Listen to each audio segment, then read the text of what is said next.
নমস্কার বন্ধুরা, শুধু রান্নাবান্নার নতুন আরেকটি পর্বে চলে এসেছি আমি নতুন আরেকটি রেসিপি নিয়ে, যেটি হলো শাহি টুকরো পরোটা। এই শাহি টুকরো পরোটা কিন্তু ভীষণই ভালো লাগে, আর একটা শাহি শাহি ব্যাপার থাকে, আর খেতেও কিন্তু ভীষণই টেস্টি লাগে। তো চলুন আমি দেখিয়ে দিই কী করে এই শাহি টুকরো পরোটা তৈরি করতে হবে। এই জন্য আমি ময়দা নিয়ে নিয়েছি 2 বাটি মতো।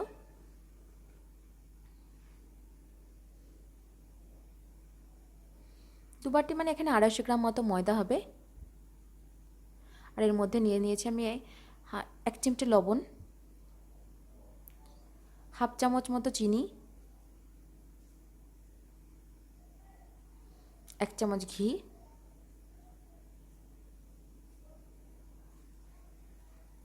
আর গুঁড়ো দুধ নিয়ে নিয়েছি 2 চামচ মতো। এবার আমি খুব ভালো করে এগুলো মিশিয়ে নেব। যতক্ষণ না পর্যন্ত ভালো মিশছে ততক্ষণ পর্যন্ত আমি ভালো করে মিশিয়ে যেতে থাকবো। এবার আমি একটা বলে নিয়ে নেব একটা ডিম। এবার তার মধ্যে আমি দিয়ে দেব দুধ। এখানে আমি গরুর দুধ ব্যবহার করেছি, কিন্তু এটা সম্পূর্ণ রুম টেম্পারেচারে থাকতে হবে। দুধটা ঠান্ডা থাকলেও হবে না, আবার গরম থাকলেও হবে না। দেখুন এরকম অবস্থায় আমি এটাকে খুব ভালো করে ফেটিয়ে নেব।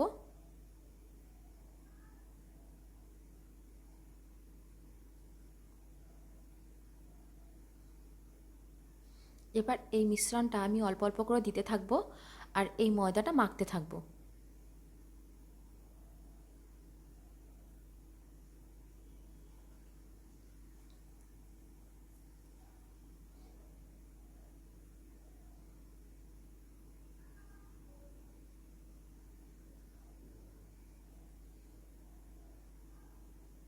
অল্প অল্প করে দিচ্ছি আর মাখছি।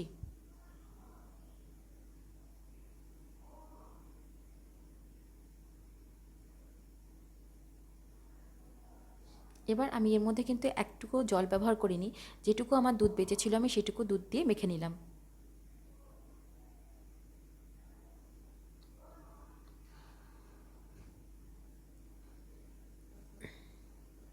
ময়দাটাকে কিন্তু খুব ভালো করে মাখতে হবে। দেখুন এখন একটু নরম লাগছে, কিন্তু সেটা মাখার পরে খুব সুন্দর করে একটা ডো আমি তৈরি করেছি মাখতে মাখতে। এবার এর মধ্যে আমি আবারও 1 চামচ ঘি দিয়ে দিলাম। এবার আমি আবারও মাখবো। ঘি দেওয়ার পরে মাখলে আরও ঘিটা ভেতরে মিশে আরও কিছুক্ষণ ধরে মাখা হবে, আর ডোটা ভীষণই ভালো তৈরি হয়ে যাবে। এবার এই ডোটা আমি আধ ঘন্টার জন্য রেখে দিলাম। আধ ঘন্টা পরে ফিরে এলাম। এবার আমি এই ডো থেকে ছোট ছোট লিচি পাকিয়ে নেব।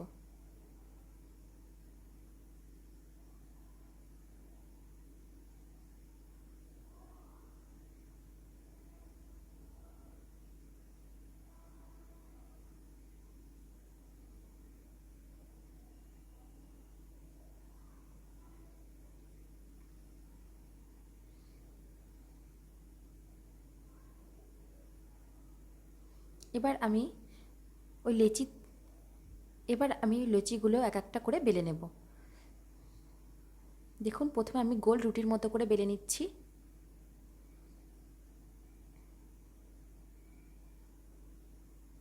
এবার এর মধ্যে আমি দিয়ে দিলাম 1 চামচ ঘি। আপনারা চাইলে এখানে তেলও দিতে পারেন, সাদা তেল। যাদের ঘিতে প্রবলেম আছে, ঘি খেতে অসুবিধা হয় ঘি খেলে, তারা অবশ্যই এই রান্নাটা যেখানে যেখানে আমি ঘি ব্যবহার করেছি আপনারা চাইলে তেল ব্যবহার করতে পারেন, সাদা তেল। এবার আমি এর মধ্যে একটু ময়দা ছিটিয়ে দিলাম।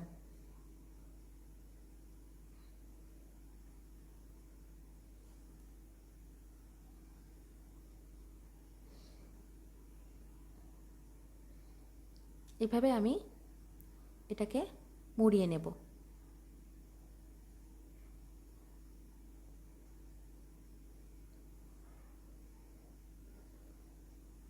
এভাবে মোড়ানোটা আমার বেশি সহজ মনে হয়, তাই আমি এভাবে মুড়িয়ে নিলাম। এবার আমি এটাকে আবার বেলবো। বেলে একটা চৌকো পরোটার মতো তৈরি করব।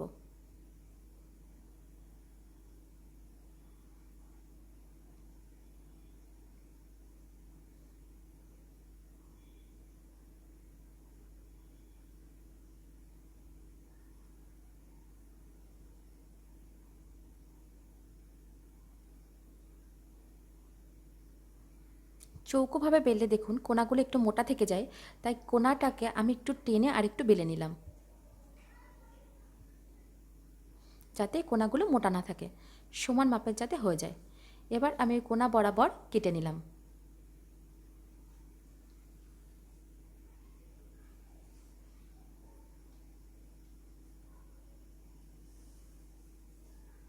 দেখুন কি সুন্দর দেখতে হয়েছে।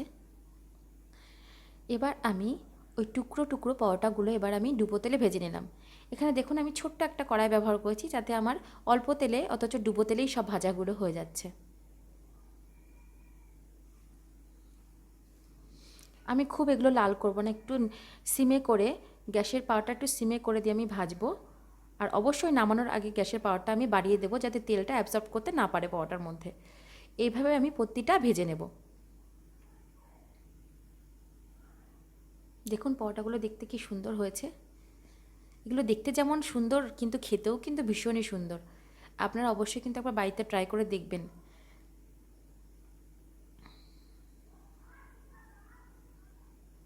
বড়রা তো আছেই, বাচ্চারাও কিন্তু ভীষণ পছন্দ করে এই পরোটাগুলো খেতে। এই পরোটাগুলো শুধু এমনি শুধু খেতেই ভালো লাগে, তবু আমি এই পরোটার সাথে ডিম দিয়ে সার্ভ করলাম, আর ডিম দিয়ে খেতেও কিন্তু ভীষণই ভালো লাগে ডিমের অমলেটের সাথে। তো আমার এই রেসিপিটা কেমন লাগলো অবশ্যই আপনারা জানাবেন, লাইক করবেন আর কমেন্ট করবেন কেমন হলো। অবশ্যই ভালো লাগলে তবে লাইক করবেন আর সাবস্ক্রাইব করবেন। আজকের জন্য টাটা, ফিরে আসবো আবার নতুন কোনো রেসিপি নিয়ে।